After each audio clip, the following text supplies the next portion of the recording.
completed their segments. Eric Larson had a story finally revealing the origin of Savage Dragon, which he finally published in his own comic book due to the book being so delayed.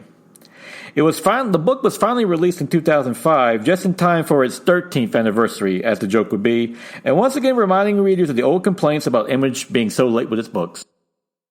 Jim Valentino would be replaced as publisher by Eric Larson in 2004, who continued most of Valentino's policies. Larson would hold the job to 2008, choosing to focus more on Savage Dragon, with executive director Eric Stevenson being promoted to the title of publisher, which he still holds this day. Under Stevenson, Image's books had expanded significantly, with most now being outside the original Image studios, while the company won the Best Publisher 3 years in a row from 2013 to 2015 from Diamond Distribution.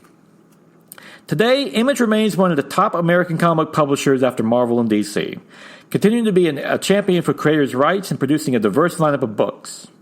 Most of the original founders are still there in one form or another, with Liefeld still producing books and Image from time to time, though he works with Marvel and DC as well. Most recently, the highly acclaimed Saga by Brian K. Vaughan and Fiona Staples has found its home there. It is one of several acclaimed creator-owned books at Image, which also includes Fatale by Ed Brubaker and Sean Phillips, Chew by John Layman and Rob Gorey, and Southern Bastards by Jason Aaron and Jason Latour. It's a diverse lineup that has earned numerous accolades over the years, most recently when Marjorie Liu won the Eisner for Best Writer on her book Monsters in July of 2018, becoming the first female writer to do so. Most importantly is the impact that Image has had on the American comic book industry that remains. After decades of fighting, comic book creators now have a home that allows them to completely own and control their work. In 2019, Image Books received 30 Eisner nominations across the board and became the first to sweep the Best New Book category, with all 6 titles nominated, Bitter Root, Crowded, Gideon Falls, Isola, Maneaters, and Skybound being Image Books. While not all artists are accepted, as Image maintains standards to avoid the late books of the past, it remains a beacon for independent rights, and being the 3rd biggest American publisher, that is saying something. I would like to thank not one, but 2 sources I used for these episodes. The first is Image Comics, The Road to Independence by George Corey, an oral history of the company's first 15 years featuring interviews with nearly all the founders and others involved.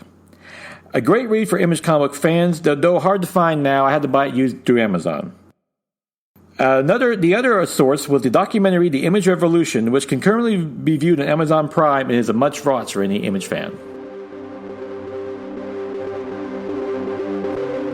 And now it is October 24th, 2019, time for the favorite comic book of the week. Batman, The Curse of the White Knight by Sean Murphy, number 4. Another fantastic issue that finds Barbara Gordon / Batgirl, after dealing with the tragic events of the previous issue, deciding to take some pretty drastic methods, while Batman also deals with tragedy in his own way, while also trying to figure out the mystery behind the Waynes and the Baker family and what it means for Gotham as a whole. Just another fantastic issue that really explores the Batman mythos in this Elseworlds, now called the Black Label DC brand, and it really shows that Murphy's allowed to do more under this alternate universe, as some favorite characters don't make it to the end.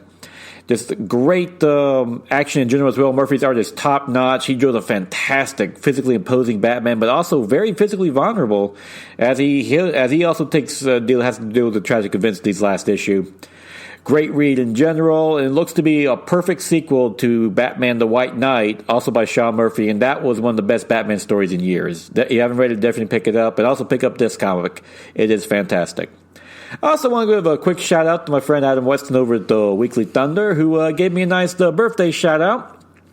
It is true, this past Saturday I turned the big 4-0, and then celebrated with friends and family, including James and Jessica Mosers, the makers of the future Fall Horseman YouTube series. Can't wait for that to finally launch. And the family in general. Love Topgolf, great place to go.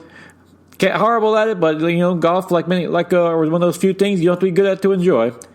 And also, I have to correct Mr. Weston on this, though. I didn't run the 5K after Topgolf and eating. I ran the 5K before. You don't want to do a 5K and empty stuff, because it was a great 5K, the Heiko K9 5K, which raises money for K9 dog units and dog pounds in general. Had a lot of dogs running in it, and also some dogs to adopt. And it was if you love dogs, it was a great one to do.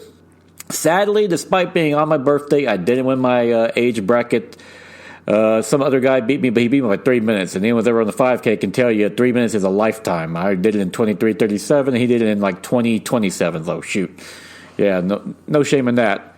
And the fastest guy was 16:55. Yeah, another little thing I like doing 5Ks. And the interesting other thing note, a previous 5K I did, I actually won my age bracket in the 35-39. So it's goes to show, just have to show up sometimes. With that, join me again next week as I'm going to start a series after we've done the history of the Image comic books. I'm going to start a series on the 7 founders, beginning with Erik Larsen, the creator of Savage Dragon. Till then, go out and enjoy yourself a good comic book.